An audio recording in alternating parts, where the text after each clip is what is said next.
Attention, EB 221 members by is waiting for the following fast reading. Colin Ibrahim, please come to gate E8 for a recorded message. Thank you.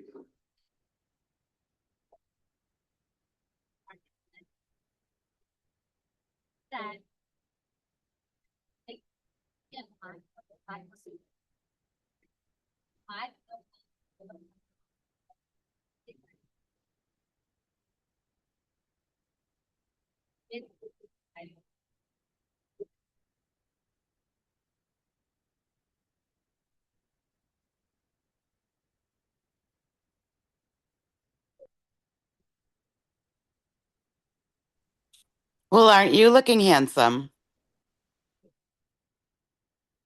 Hi, Susan. How are you? I'm sick. I just got my what do you call them? Vaccinations, and they got me sick. Yay. How are you doing? Doing great. Where are you located, Susan? You look really good. Fort Myers. Oh, Yes, I'm just doing phone work today. I'm in Dallas on the way to Anchorage. Oh my goodness.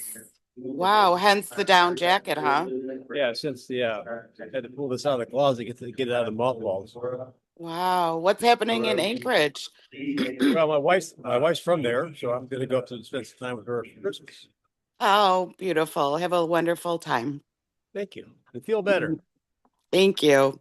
I better because my flight's tomorrow. Where are you going? Chicago, be with the family. Got it. Yeah. Have a Merry Christmas. Thank you. Hey, Kevin, they still do Christmas in San Francisco? Barely. Yeah, I How got about it. how about up in Anchorage? Yeah, but it's 4 days after Christmas. That's the time change. Yeah, exactly. Turn it louder. San Francisco is about ready to get, um, the Santa Claus does come here, but isn't the same as it was a few years ago. So, Jim, I don't know if I recognize you. Are you new to this Mastery Call? Yes, I just found out about it today in the recon group. Yeah, well, thanks for joining the recon. Yep. That is here, and I got Elsie, Kelly. I got all the little fireflies that are the note takers. I have more of those than people sometimes. I don't know if you can help me with this one, Denny, but I've got this guy, and I don't know what's on the agenda today, but got this guy. He closed on a $2 million new construction over in Esplanade. Yep. He's got a 1.5 million to sell. And then he wants to buy these 3 lots and build on those like a short-term rental kind of thing, which I'm perfect to help him with that because that's what I did for 28 years. I have 10,000 people, that I've rented to plus that are all high end. And I can't get the guy to list the property because he wants to change his flooring, the 1.5 million. I'm like, are you an idiot? Who cares? Like, this is season. You can't, he's sitting on all this stuff. Like, what the heck? Well, we're talking to toddler, okay? What's Sorry. up? Nope. We're having conversation with toddlers. And I Okay. don't mean that disparagingly. I mean, the issue is this, is that, people do things for their own reason, right? Right. So let me see. I'm in an airport and I'm going to try to find out what works the best here. When I put 2 earphones in, I can't hear myself. Mm. All right. So admit all. I have the 12 o'clock yet. Yeah, it's 12:01. Yeah. Well, let's get started. Well, thanks for being on Mastery. I didn't think I was going to be here, Matt. So I know you probably shined your shoes and brushed your teeth with cologne on. And that's one thing that I understand brushing my teeth before I go on camera, but I haven't been able to figure out why I put cologne on. But so anyway, you guys smell great, I'm sure. I am in connecting planes in Dallas, heading to Anchorage for Christmas. So I appreciate you being on it. I didn't know I was going to be on, and I don't mean to take your show away from you guys, but I'm here. Mastery is about talking in depth about things you're working on. Susan already came up with one example, which we can do. And I had my first, you guys know I'm writing a book. I've got the first copy of my manuscript, and I had my first review with my co-author yesterday, and we're going through some things that I'm struggling with. How to really start it. And so I'm going to start this little mastery with a couple of different things. Tell me what you think, and then we'll go whichever direction, maybe you picking up from recon from earlier today or whatever direction you want to go in. I try to make things simple, Matt. So I think there's two things that this is how I want to package real estate. There's only two things we have to quite understand. One is physics, and the other is people. Now, I have alliterated that. Both start with P because I grew up in the Baptist church and every message is alliterated. So I figured it made sense to alliterate it. You got physics and people. Now, the physics part you can learn quickly, but it takes a while to master. The people part takes 10,000 hours. Am I making sense, Matt? Yeah, absolutely. Absolutely. There's I can sell a product that is needed. Let's put it that way. Product that has demand, you can always sell. It's understanding the psychology of why people want to buy that product that Denny's talking about. I made a note along that line. All right, so here's some physics, okay? And then the people part. The physics, what is knowable? It took me 20 years to get to the point what is knowable, maybe even 30 years. The only things that are knowable are past, present trends. So if you're still attempting to tell your people and answer questions about the future, go watch a movie on YouTube with Bob Newhart. It's called Stop It. It's not knowable. So that's physics. Number two, top market value is not known till you expose it, nor what a seller will take for a home if you're working with a buyer is not known until you start negotiations. My third one is this. If you want to build a real estate business, there's 4 steps. Number one, can't change it. Number one, you've got to find the way to talk to people. People call it lead gen. I call it talking to people. Number two, you have to be able to talk to people and set appointments. Then number three, you have to be convincing at the appointment to get the listing, whether it's from a buyer or a seller. And number four, you've got to close the transaction. And the only thing, if we could do the transactions, this is my last comment, we're going to go to you guys. 100% of our sellers would sell, 100% of our buyers would buy if they would leave us alone and let us handle the transaction.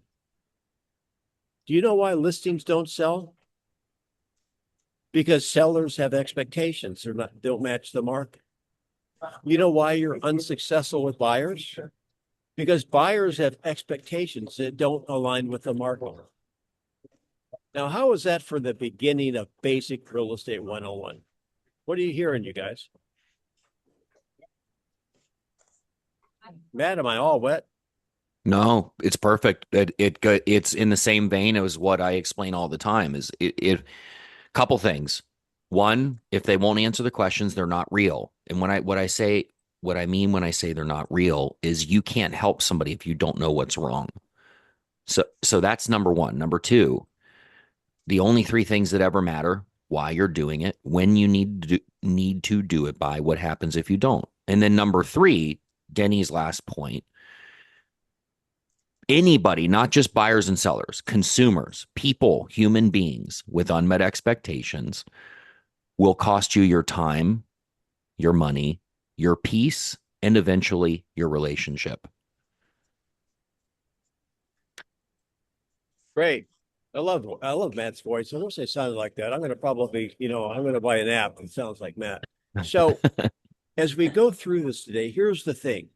I want understanding physics up here is the beginning. Understanding physics here is the end. Then it's done.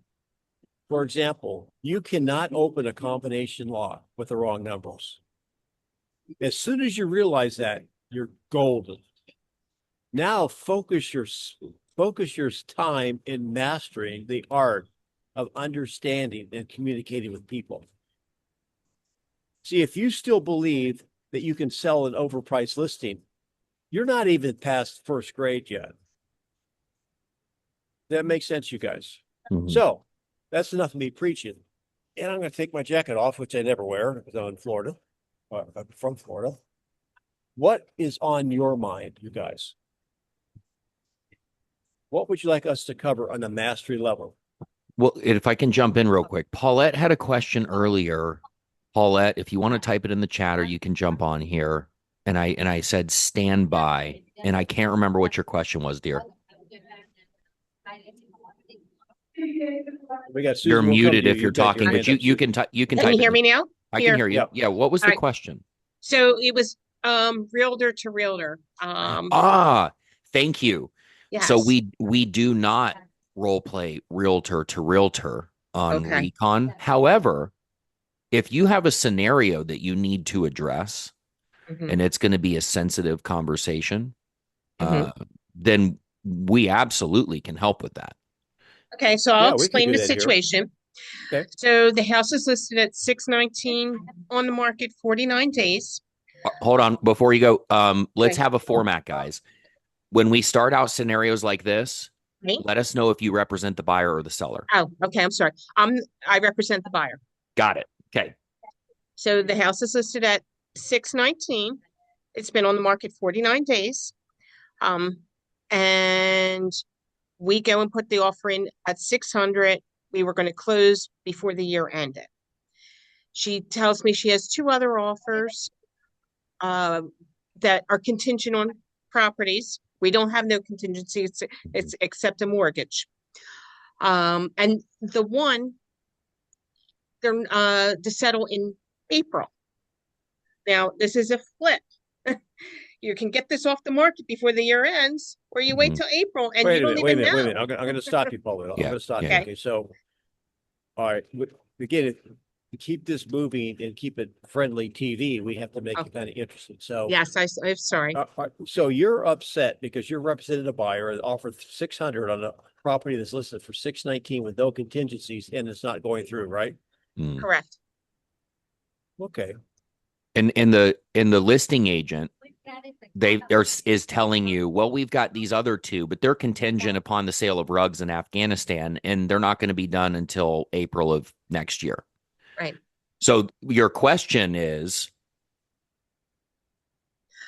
So this happened actually in November. It's still on the market, active, and so obviously she didn't take it, and it's still at the 619. Okay. But I guess my whole thing is, how would I object to her or try to get her to see that taking my offer would make sense? So we each have all right. So I think we know we each have an opinion on this. So I'll go first, Matt, if you don't mind. yeah, please. Many times when you're working and there's somebody else involved, there's a couple of principles I always operate. I have met people in real estate when I was younger in real estate they were the OGs. I guess that's the cool term now, right? They were the experienced ones. Some of them were nice, others were buttholes. Now that I have 40 years experience and I'm kind of like an OG, I always treat everyone like I like to be treated in my very first year of real estate, number one. That's how I am. The second thing this is where I come from, is that early on in the negotiation, you have to figure out if you're working, is the agent working to get the transaction that's done best for the seller or best for the buyer, or is there ego involved from the agent? Now, sometimes basically the seller may be willing, but the agent says no, right? So number one, you made an offer of $600,000. Do you think they made a mistake by not accepting your offer of 600? She didn't even counter. She just said, bring me full price or nothing. Okay, so then why didn't your buyer pay more than that? She didn't feel the house it was at the top end in that area as well, too. And it was sitting on the market for a while. She felt that it was only worth 600, not, she wasn't going any higher than that. So It was go ahead. it's only worth it. I just challenge the words, guys. I even challenge my clients on this. When they say it's not worth X amount of dollars, I repeat back to them, it's not worth it to you. Okay. And Okay. clearly it's not worth it to the market because it's still for sale. Right. Right. So my issue is that can you control what the seller's expectations are? No. Can you control what the agent's expectations are? No. So your buyer has two choices. What are they, Matt?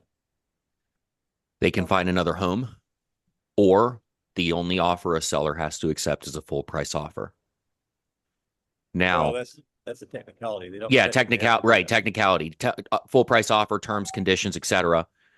However, it sounds like you have the keys to the lock. The buyer just doesn't want to use them. So in this situation, and I appreciate you bringing this up, Paulette, because this really isn't. There are certain circumstances where ego gets involved with agents, and it's an ego issue. It doesn't sound like you have a lot of ego issue here, unless this agent's not presenting your offer. So what I like to do in a situation like this, and I'll keep this really succinct. If you're submitting an offer to an agent and and before it's even presented, and you know how you can tell when it hasn't been presented, they're calling you and saying, nope, bring me more, bring me more, bring me. I stop right there and I said, I hear what you're saying. Have you presented the offer? And then if they hang on, man, I'm going to ask you that. I mean, that's an interesting thing, you guys. I don't know if I've ever asked that because I'm assuming they have, but that may be a bad assumption. Denny, Denny, 20 years ago, back when, when we used to have to fax the offers and stuff. I mean, I know we used to have to go sit with our clients. We didn't have a choice. When we used to drive over there and present them. Right. That's exactly what I was going to say. When Denny and I were, and Don and some of the OGs here, back in the day, we didn't have a choice. You would fax us an offer or you would mail it in. I've had them mailed sometimes, or you would bring them to my office in person. I would take the offer. Thank you. Walk to my client's house, sit down with them and go over it. But since the industry has changed and egos have infiltrated their way much more since real estate has gone on TV. I noticed this right when real estate started, like $1 Million Listing New York. And I noticed a lot of egos started infiltrating their way into real estate. In short, now I ask, because if I get on the phone with the realtor and they say, well, if they personal pronoun all over the place, I stop them and I say, I'm looking at Don right now. I don't know why, but Don, I hear what you're saying. Yeah. Have you presented the offer to the seller? Well, not yet. Okay. Yeah. Can you do that and get back to me? Well, I know what they're going to say. They're going to reject. They've given me permission to reject it, Matt. That's all well and good. Can you at least make the phone call? Let them know they have an offer. Let me know what they say, even if it's no. I guess so. Right. Don't you know I'm in Scottsdale, Arizona? Right. Exactly. But that's it, guys. In this particular case, I'm assuming they have presented the offer. Here's something else I want you guys to understand. All right. The house is still for sale. The market's saying no. It's either seller's expectation or a combination of seller's expectation and agent's expectation. One of the things I want you to really watch for, if you find that the listing agent happens to be a specialist in that area, I want you to dig a little deeper. Find out if the listing agent lives in that area. And a lot of times they will hold up, they will keep the seller from accepting what the agent thinks is a low offer. Why? Because they want to protect their reputation and their own value in the neighborhood. So always be careful and be aware of that. Secondly, here's the other thing. I wonder if you're thinking about this. Anybody had the thought, why is the buyer still focused on the one house for $19,000 that hasn't sold? Has anybody had that thought? Is there not another person to date? Can I ask what state this is in? A state of, Pennsylvania. State of denial. yeah, it's denial. So my point is, has your buyer made an offer above 600? to do file. Not on this one, no. She actually walked away. She's in, Got it. we're All under right, agreement at another house. So I- here's a question. Always ask this question. Okay. I always ask this question. Who is being stubborn? Your buyer or the seller? And it might be both. And it might be the agent. Right. So are you telling me your buyer will offer 600 but not offer 601 or Right, 610? Correct. This is an She was ego. actually going, no, she was going to go up to 610. Well, it was, doesn't matter. Did she? Right. No. So when you get, I mean, no one can get to the point of it being worth 600 or 610. Right. That's ego. Go ahead, man. Yeah. And to kind of put a bow on this, and Paulette, again, God, thank you for bringing this scenario up, because this is important, guys. There is a situation where it's an agent issue. Typically, it's an agent issue when it comes to ego and them not presenting your offer. However, once we know that it's not an ego situation and they're not hoping to protect the value of the neighborhood, as Denny alluded to, and we know that they presented the offer, then it's either a seller or a buyer problem. And you've got a buyer that thinks it's worth 6 to them, and you have a seller that's saying, I'm not selling for less than X. So ready, willing, enable buyer, ready, willing, enable seller. And you know what, and here's the cool thing, Paulette, we know the number. So then it's incumbent upon us to have the conversation with our client. What other homes do you see on the market that you'd be just as happy with? Okay. And how long are you going to stay in this home, Paulette? This is rhetorical. How long are you going to stay in the home? And if they say 10, 15, 20 years, whatever it is, okay. So let's fast forward 20 years down the road. Let's say the property's worth $100,000 more, or it's worth less. Are you disappointed then 20 years down the road, memories, family, etc.? Are you disappointed that you paid $619 for it still? Yeah, well, good. Did that help you? Did that help you, Paulette? Kind of did, yeah. Well, I think you have to have a conversation with the buyer. I wonder why the buyer's not looking at another property. Oh, she's already under agreement. Yeah. I just was bringing Okay. a scenario just if I come across this again. So that was. Yep. And is that and I was picking up what you're putting down, Paulette. So that's why I said there's 2 scenarios we're worried about. Is it an ego thing? If it's not that, so if we eliminate that, and we know they've presented the offer, those 2 things are the only ethical problems. Okay, those are the ethical problems, which is what I kind of thought you were alluding to at first. Now we just have a buyer and a seller that aren't on the same wavelength. It has nothing to do with the realtor. In other words, if you call Denny and I on one of our listings right now, or Don on his $2.6 million listing that backs up to a road, okay, if you called us on our listings right now, you can't slap us upside the head and make our clients accept an offer they don't want to accept.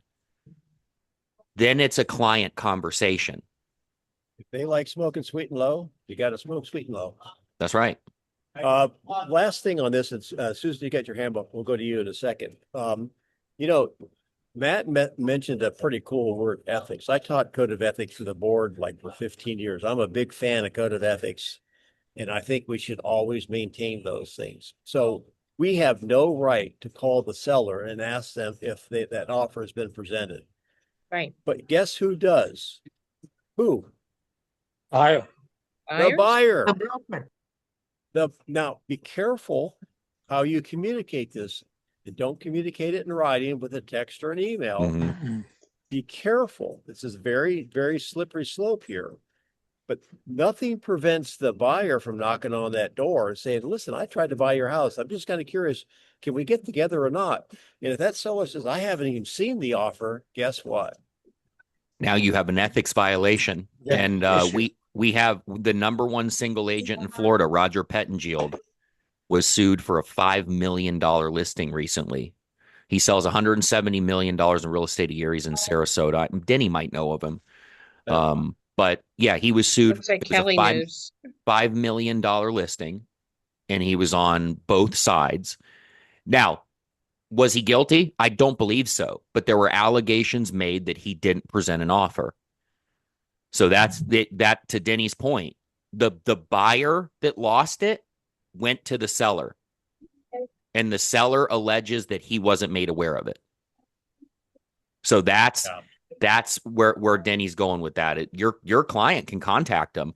Now but here's the thing, and I'll tread even more lightly with this. Never advise your client to contact the seller directly. Yep. Never, because you will be implicated of wrong. That is an ethics violation. I agree. One more thing about the double dipping. My wife, being from Alaska, they call, you might know this, Don, I don't know. Don works for my wife. They call them hoggers, like hogger. I want you to lose. We're a professional. I want you to lose the concept of double dipping is a good thing. It's a push. Mm-hmm. You know what gambling, you know what a push means, right? It doesn't matter. In fact, if I had my way, I would never sell one of my listings. I'm the same way. I'd rather not either. Does anybody have an idea why I say that? It's like a lawyer going to court with both sides. It's not an economic issue because here's always my mindset, Matt. My listing's going to sell and the buyer I'm going to work with is going to buy. So economically, it's the same. Now, there is some ease of transactions when you can coordinate one transaction, and it can sometimes work out better for the seller or buyer, blah, blah, blah. But I don't want you to think economically, goody, goody, goody, I get double the commission. No, you don't. Your buyer's worth X, your seller's worth X. And sometimes, no matter how you play it down the middle, if there's multiple offers, people, we think you didn't play it straight. Am I making sense? Yes. Yep.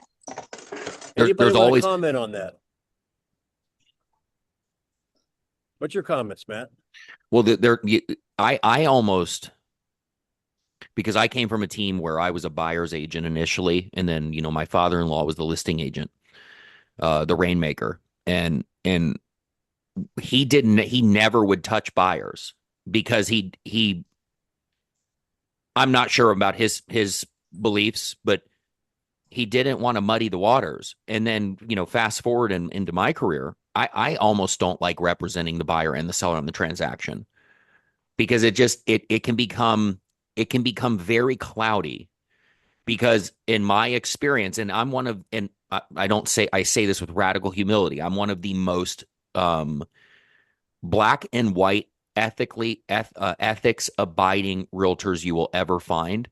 And it's been my experience that when you get the buyer and the seller under contract and you represent them both using air quotes, you get the buyer that wants to do things kind of their way, like, well, you just ask this. Well, no, I'm a contract guy. If it's not in the contract, no, we're not doing it. And then the ethics start to get a little cloudy. So I like there to be an intermediary there. I don't care who gets paid. I want there to be somebody there so that I can conduct business the way that I see fit. or the way that I conduct business, not the way I see fit. Yeah. Don't get me wrong. I don't steer away from that, but I don't embrace it. Right. Yeah. So- I don't wave a flag saying I represent 60% of the buyers and sellers on all my I'm not proud of that. I don't hang my hat on that, because if you do that enough, you'll end up in the Roger Pettengill situation. You're going to get sued. Susan, darling, you got your hand up. So, what's your question? Same thing I was asking earlier. I got to call that guy actually in 11 minutes, but I've got someone who just bought like a $2 million house, and they have a $1.5 million house to sell. And then they want to buy these 3 lots and create a like short-term rental compound there. And he wants to change the flooring in his Florida house right before season. And I'm trying to get him just to leave the flooring and list it. So they're not being obedient, right? I mean, They're not doing. I made a note here, Matt. I don't mean this badly. So we could help generally 100% of our people. They do really well. But here's the thing I want us to remember, and I never said this before till today. I just wrote it down. It's like giving instructions to a toddler. So when I say that, I'm not being disrespectful to our clients. They have their own will. Does a toddler have its own will? absolutely. Yes. They're going to do what they want to do, and they may not even understand the instructions. So here's the issue. We can't make them. What we have to help them see is if they don't take the medicine, will it hurt them? You have to help them self-discover. We do that through questions. Yeah. And you know what? If you got a secret to making toddlers do what you want them to do, that might get rid of the terrible twos. A lot of people would like to get rid of that. All right, So- I'll treat him like a toddler. I was great with my toddlers. Tell them what to do, what you don't tell them what not to do. You tell them what they need to do No, to you avoid say if you- avoid the pain, or you let them touch the flame and then they learn. No, it's a simple question. If you could get $50,000 more for your house by changing the floor, would you do it? Now, I'm exaggerating, but they have to do it for a reason. And again, I don't want to get into the particulars about changing the floor or not. I'm not a big fan of putting money into a house to sell it. Mhm. Now, we can have that Right. discussion if you want. I mean, I told them it happens all the time. You're going to put in one color floor, and then the people Yes. are going to come and they'll probably rip it up and put in what they want. So you're wasting your time and your money. And meanwhile, you're spending time here in the You've got peak 7 of minutes. I'm going to interrupt you. You got 7 minutes before you talk to them. But the issue is, are they going to work with you regardless? who knows? I mean, I am That's the definitely important the best question. person for him to work with for his short-term rental thing, obviously, because that's where I have 28 years experience is doing that, building that, getting it rented out, and then selling it. That's what I did for 28 years. So But if they want to get the floor in and they're going to use you, does it matter? it depends if he's been talking about this a month and he hasn't done it. Okay, well, he's on his timeline. Matt, I'll tag team you. Help her. Which is Yeah. going to cost him money because he's going to burn the season while people are wanting to get down here. Right. But why do we care? Why do we care? Right. It's not, and I don't mean that disrespectfully. Like, why? In other words, he's got an agenda. Mhm. Our job is to seek to understand where they see or perceive the benefit in that agenda. So help me. His perceived benefit is that his brother-in-law can do the flooring for Mhm. cheap. And he thinks Okay. that it will present better if he does this flooring, but he hasn't done Okay. And it. are you going to get the listing when it's done? Yeah, but I don't want the listing. I want to sell the house while while the market is good. It's not going to change in 2 weeks. Yeah, and even if it did change in two Right. weeks, though, Susan, I hear the consternation. I get the point of conflict for you. Your goal is to get it on the market, get it on the market, get it sold, et cetera, et cetera, et cetera. I get that. Can I be really direct with you and not take offense? Yeah, absolutely. Hey, he loves you, by the way. He loves you. I do love you. Thank you. I need love today. I don't feel well. It's okay. There, and one of my mentees just put it in the chat. You have to Mhm. you have to detach. You have to All detach right. from the outcome because, Susan, I say this with love. When you're Mhm. talking, I can hear it's about what you want. It's not. I'm But just. but it is though. It's you want him to see your side of the equation. I want you to see what this is going to help you. You're going to get more money. We're going to get it sold faster. That's all you. What we have to do is number one, am I the right person to help you? Do you feel I'm the right person to help you? Great. Okay. Now you want to get these floors done and your brother's going to do it on the cheap. Fantastic. What are you hoping is going to be the outcome of him doing that? You're going to hope it gets you more money. Okay. And Mr. Seller, if it does not net you more money, are you going to be disappointed? And if he says, "No, I'm just, we need to get four." Okay, great. I'm your gal. Let's go. By the way, there's only two things we can control, you guys, what we do and what we think, and we can't control anything of what they do or they think. We can just ask questions and maybe their inner voice will change their mind. As Yeah. I long gave you two great questions. as long as they're not disappointed with the outcome, Susan, Mhm. then it's our moral and ethical Yeah. obligation to help them. I guess you can sense my frustration because I have a buyer that I'd love to put in his house if I can Oh, get him to now you list it. know. Well, see, Now but you then know the again, so motivation. that's what I just said. It's about and Susan, Yeah. this You isn't meant to nailed be it. derogatory. It's about Yeah. you. True confession. True.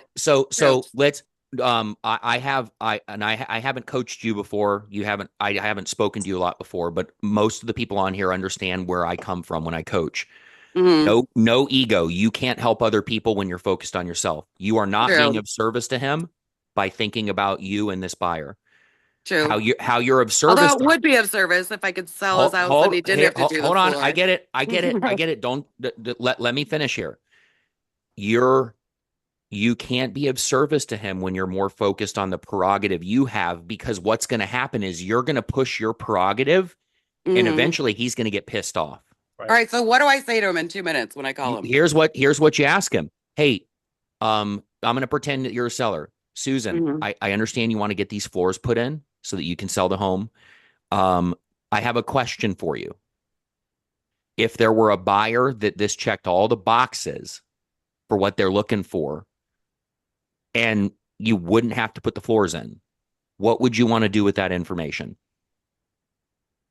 I have another question. So what's the probability that the floor he puts in is not what the buyers want? So how do you going to feel when you spend the money to put the floors in? And Right. the people look at the home, they don't like the floor. Right. We've already had that discussion.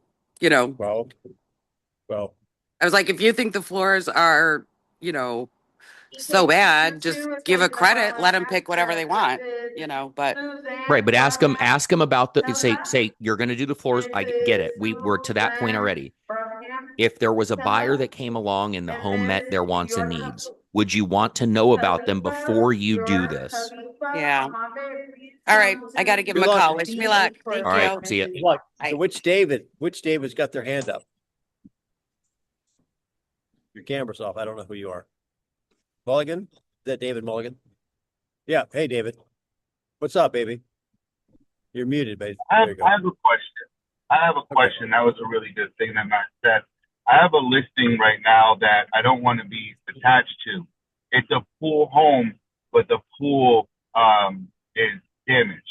And, I suggested to him that a listing suggestion was to fix the pool, as that's going to be the procuring reason why, people may buy the home.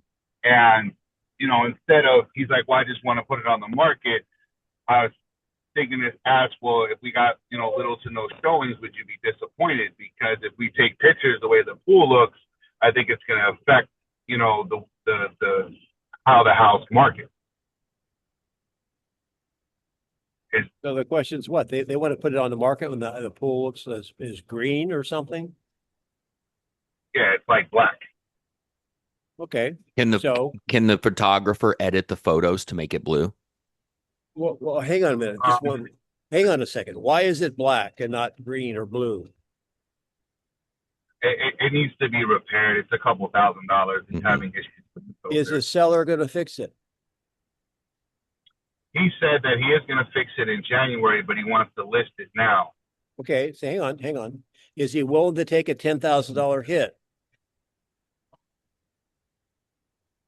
That's a question that I want to ask him, but I haven't, The path is in the math.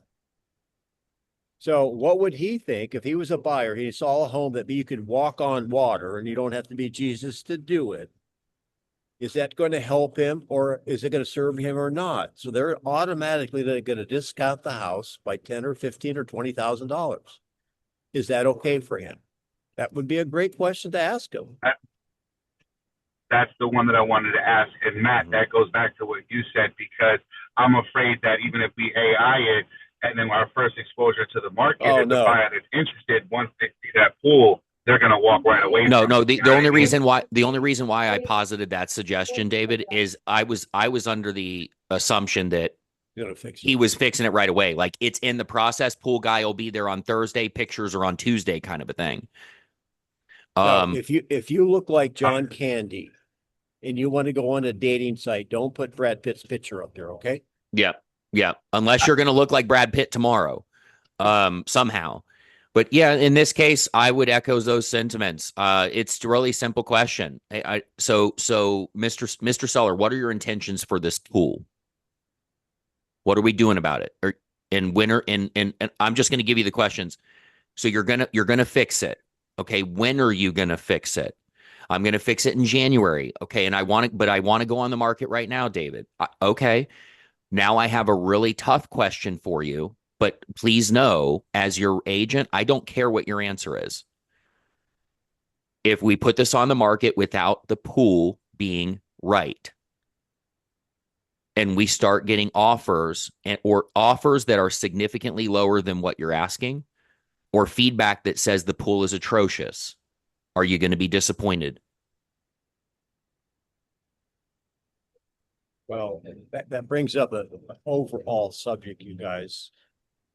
You probably, after 7,000 sales, I'm just going to tell you, I would rather people be pleasantly surprised than disappointed. Mm-hmm. So if you have the opportunity to market a listing and use AI to make it look like the Taj Mahal, and it really belongs on the Hoarder show, it probably will work against you. Mm-hmm.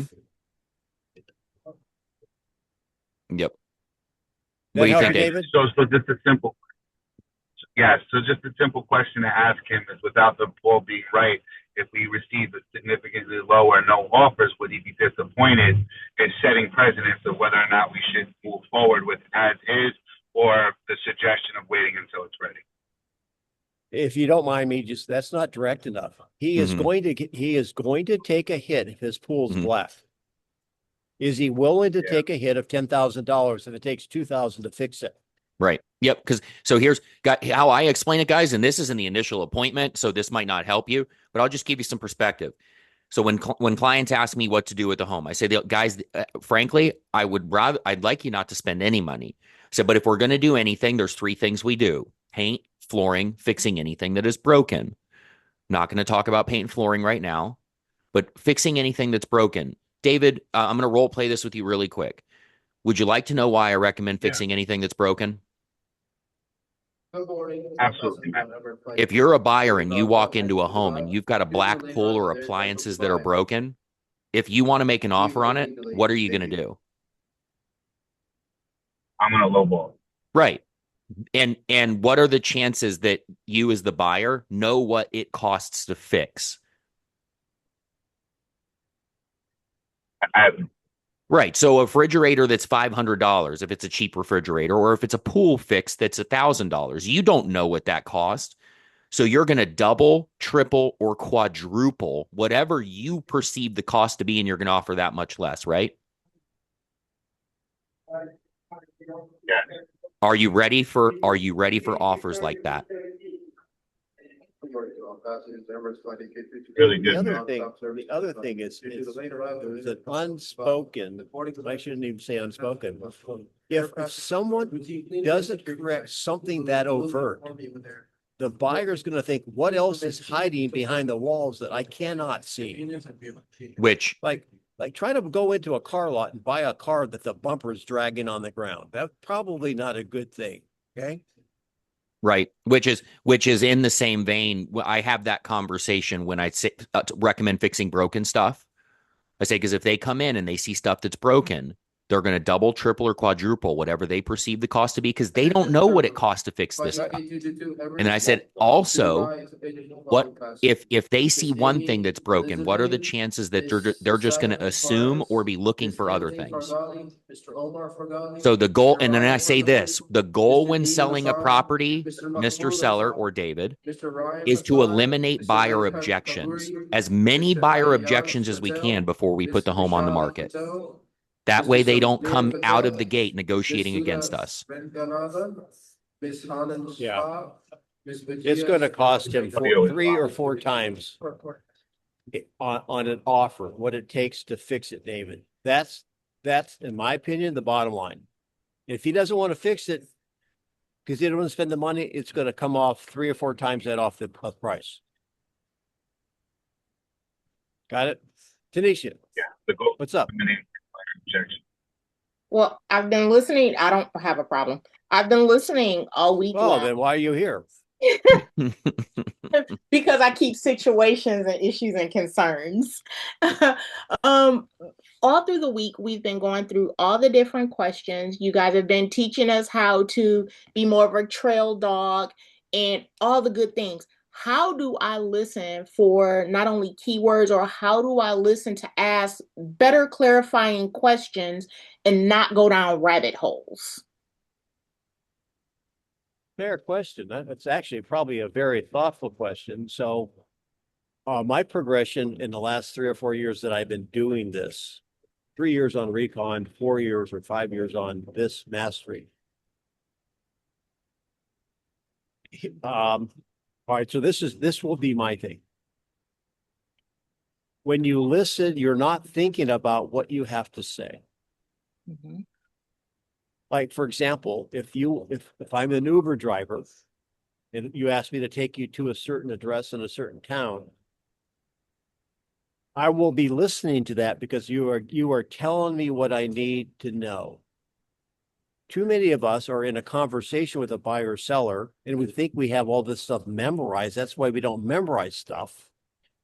And you're thinking, okay, what am I going to say? And you don't even hear. You're thinking about what you should respond to and you miss what they said. And you'll know you're doing a good job, Tanisha, when they make a statement or whatever, and you ask a clarifying question. Because almost 100% of the time when they say something, it's not specific enough for you to act on. If you can ask a clarifying question, you're listening. Mm-hmm. That's my answer, man. Yep. And so seek to understand first, then to be understood. So seek first to understand and then to be understood.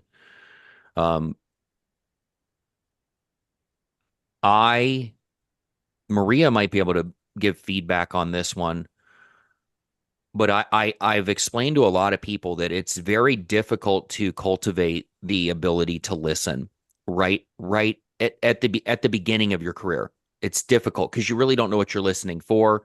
You're just trying to learn what to say. But there becomes a point after, and a lot of it has to do with detachment, as I talked about before. Detaching from the outcome. I'm not here to help. I'm not here to sell you something. I'm not here to buy something. So I've got a quote on my wall right here on my vision board, right above my computer screen.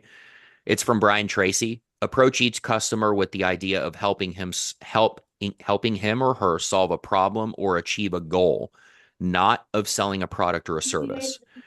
So when I speak with people now, Takesha, my answer is I listen to what they say and I speak to that and that alone. So if they say the color blue, when you say blue, what hue? A hue is, the tone of blue. Like when you say, I wasn't trying to rhyme, but just, did. But when you say blue, what hue? What do you mean what does that blue look like to you? Okay. And if they say kitchen, I want a big kitchen. Well, tell me about it. What does a big kitchen look like to you? Paint me the picture of your ideal big kitchen using their words. But so what I'm not doing, this the last thing I'll say is when they say a big kitchen, oh, okay, got it. Okay, big kitchen. Okay. What else? Get clarification. When you get practice at it, I think this is true for me. And I write when I'm on role play with you guys, I'm writing. And what I'm listening for is, and there's some people that talk a lot, drive me crazy. I'm a bottom line guy. But what you'll get good at is a couple of words they will say that will give you the key to what they're really trying to mean. Now, you won't know what they mean until you ask clarifying questions. So don't try to listen to every word. Listen, watch for the keywords. Does that make sense? It does. I just want to make sure I understand which keywords I'm looking for. Yeah. So when they say, hey, Takesha, I'm not selling my home right now. Well, okay, the only keywords there, right now. So then when I speak to that person, okay, Takesha. So when you say right now, is that just right now or is that forever? Okay. And I'm getting clarification on what that means because it means different things to different people. Some people say I'm not going to sell my home right now, and it evolves to forever. Okay, so that's a great point. Let's just take that. I'm not going to sell my house right now. Somebody share with me what could that mean? Somebody say, I don't want to sell my house right now. What are you interpreting that meaning? Me personally, are you asking me? Yeah. Oh, okay. Anybody. I'm not selling my house right now. It could mean next month. Okay, good. What's yours? Keisha, what's yours? I'm not selling my house right now. I don't know what right now means. So I would ask, what does right now mean? But most people wouldn't ask. They will form their color blue in their mind. Like I love my dog. You will develop a picture of that dog in your mind, but what's the probability it's my dog? So when I say right now, I'm saying I'm not going to sign the papers today. But you don't know until you get clarity. So what happens is your listening is really being more curious, going back to what Matt says all the time, being more interested. What does that mean right now? Well, my wife's at work. I can't sign the papers right now. Mm-hmm. Okay. Like I'm going to Boston. I'm the Uber driver. That's not enough information. Mm-hmm. I'd like to go in the future. Sorry. So that helped. I'm glad you asked. So and good. I mean, you guys are asking questions. And one more thing, Takesha, and this was the feedback that I've given to Maria and other people in the past. You won't know exactly what to speak to 100% of the time until you've swung the bat enough to answer your question. I think Jose said reps. Yeah, exactly. With the repetition, you'll start to learn more and more. And that's why guys, when I say I've made 1 million+ phone calls, 1,050,000, I think at this point, I don't say that so that this guy's good at what he does. No, I've had to fail 1,050,000 times or whatever it is to know what is even worth talking about. So that's why I encourage people, make more and more of these calls, fail more, bump your nose more, because the more you do this, the more you find out. I can't remember what book it's from, but what's this really about? So the more you do it, the more you're going to find out what is this about for each person you speak to. Now I can go into a conversation, and out of 10,000 words that, to Denny and my disdain, the talkers like to use, the 10,000 words they like to use and ramble on about, we can isolate the 10 that actually mean something. But you have to keep doing it to learn that. You got to guard you got to guard yourself too of what's the word I'm looking for, where you have a preconceived idea. Right. Here's the mistake. Here's one thing, here's one sign that I know you're not listening. Write this down. If you interrupt someone, you're not listening. You're assuming you know how they're going to finish the sentence. As many times you're wrong. So if you find yourself, if you find yourself interrupting, stop. You're moving too fast. And one of the ways I used to coach realtors is I told them, when they came to me with a problem, kind of like Takesha, we're masterminding this right now. When they came to me, if they said, I told them this, they used those words, I knew they weren't listening. Because I told them implies that you didn't take away something from that conversation that person said.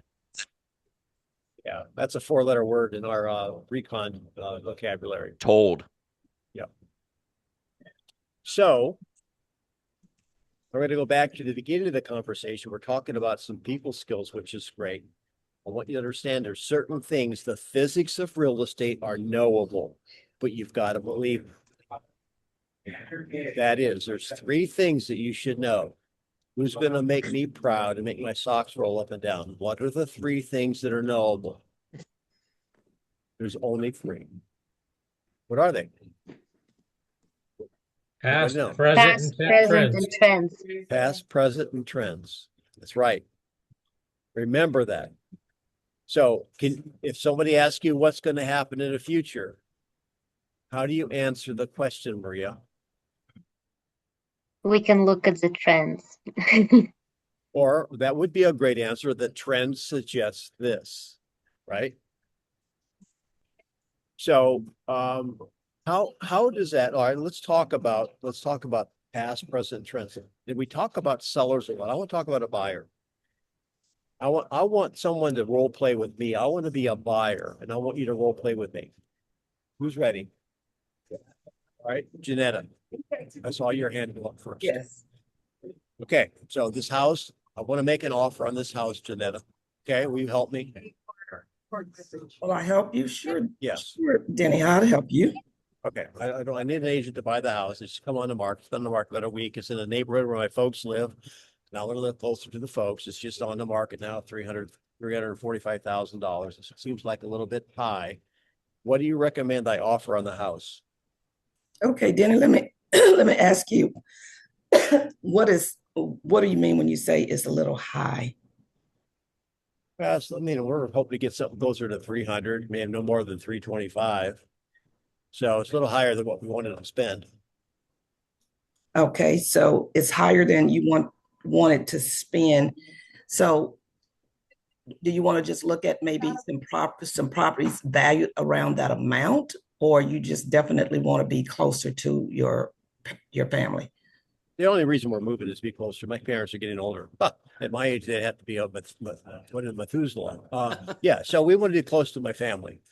Okay, so thanks, Denny. If you want to be closer to your family, let me ask you this, is there a certain price that you want to put on being Okay, now I understand you're trying to fact find, but I'm feeling like you're dancing around because you don't know where to take me. And I don't. Mm-hmm. Okay, there. All right, so phone a friend. Can't be mad though. Phone a friend. Who's going to take over? Help me. I want to buy a house. Huh? Thomas Baker's waving his hand. Go, brother. Thomas, let's go. So let me ask you this, Danny. If you couldn't get this house at the price that you wanted, would you be disappointed?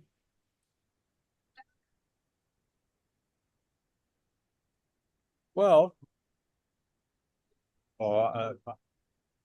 Well, let me ask you this. Okay, so maybe. I mean, I don't know. But I don't. I hate shop for them. So it's 345. What would be a decent offer for the house? Help me. I mean, 325 is really what our budget was. What's a decent offer on the 345 house? Well, Denny, I can't predict what the seller is going to take. So we can make any offer you want. But why don't we do this? Why don't we actually look at the comps and see what has sold in that neighborhood and then see if what you have in mind lines up with that? Because the seller could be priced high. You could be right about that.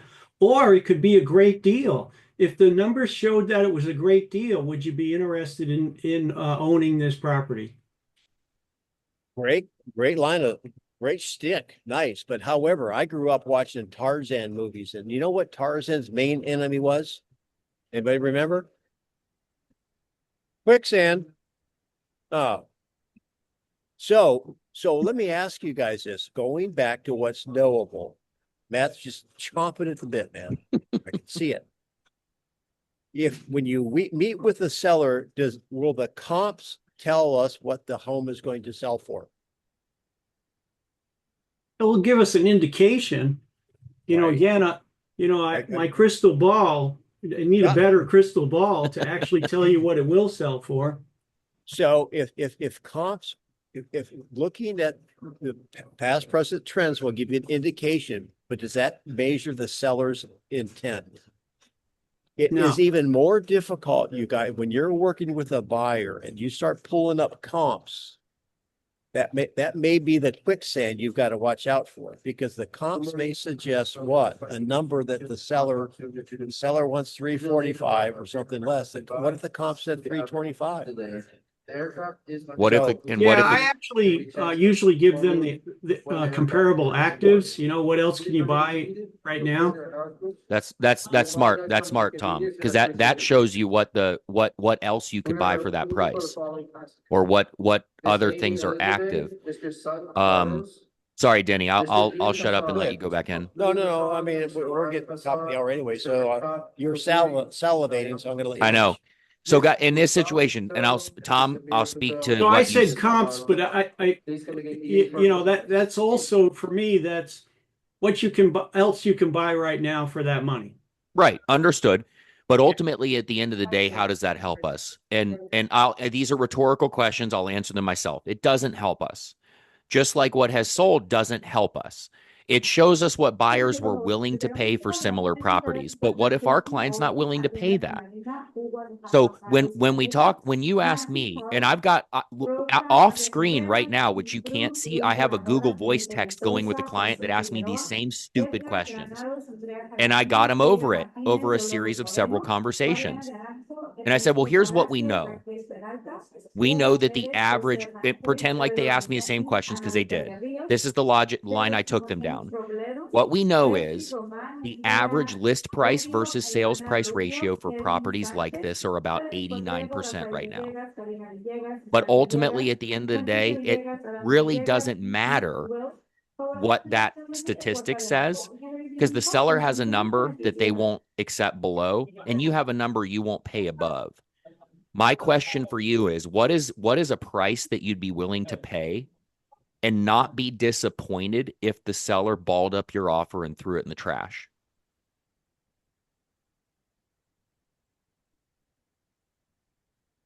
Jim asked a good question in the chat. Aren't the comps the physics here? Comps are physics. But now, and they're past sales, but they don't necessarily point to what it's going to sell for. For example, if the home is brand new on the market and the comp say 325, can you say with any degree of predictability that's going to sell for 325 or less? No. It has to appraise. I understand that as an issue, but the bottom line is, and again, Tom was going down a probably road I'd go down too, as far as, okay, well, this is what the seller's expectations are. If it's been on a market for a period of time, we talked about this on Recon this week, and this is kind of our new little molecule Matt and I have shared. If you have a listing or have seen a listing that's on the market and that has not been sold, that they've not changed the list price for, I don't know what the magic number is, 30, 60, 90 days, 5 years. technically it's not even on the market anymore, but that doesn't mean that the seller won't get that or still wants that. So a conversation can be, and we can go over 2 o'clock if we need to. Yep. The comps are suggesting the past sales, I hate the word comps, it's jargon. Homes like that, there's one down the street that sold for 325. So you might be able to justify it on a past sale, but that seller may not take less than 340. Then what?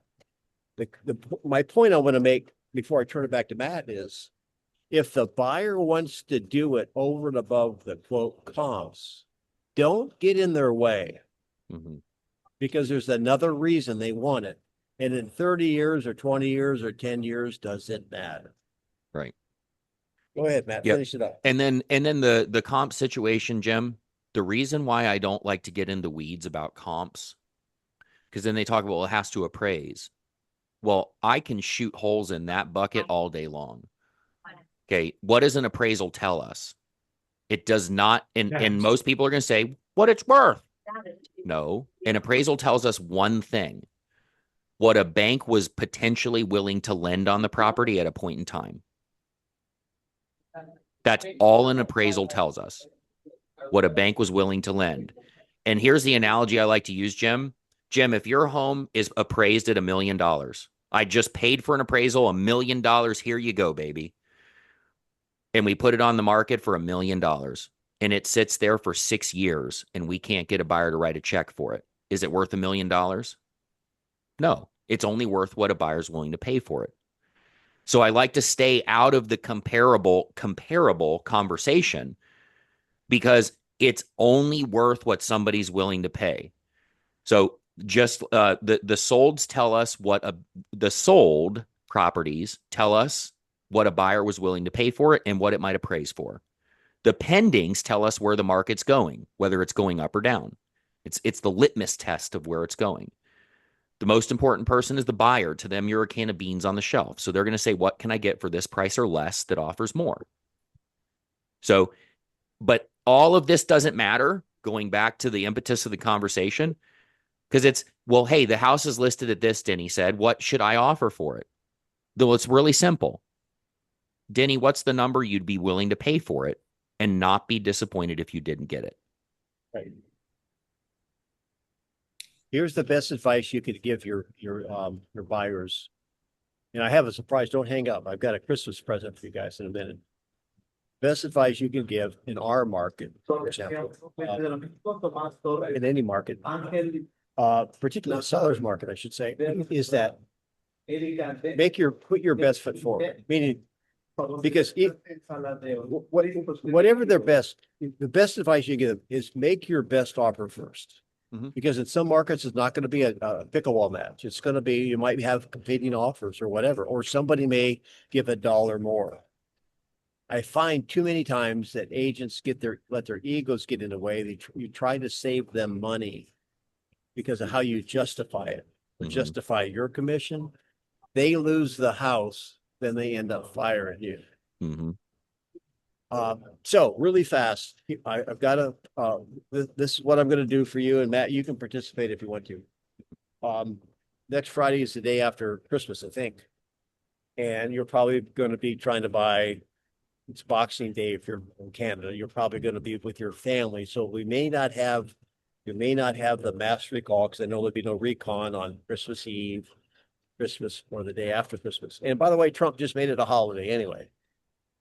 But if you email me, CoachDannyGrimes@gmail, I'm going to at random pull 5 names, and I'm going to have an hour coaching call with you 5. This is my Christmas gift to you. If you want to put an email out to me, I'll invite Matt to join me. Then probably more people will want to participate. Maybe I'll get to speak.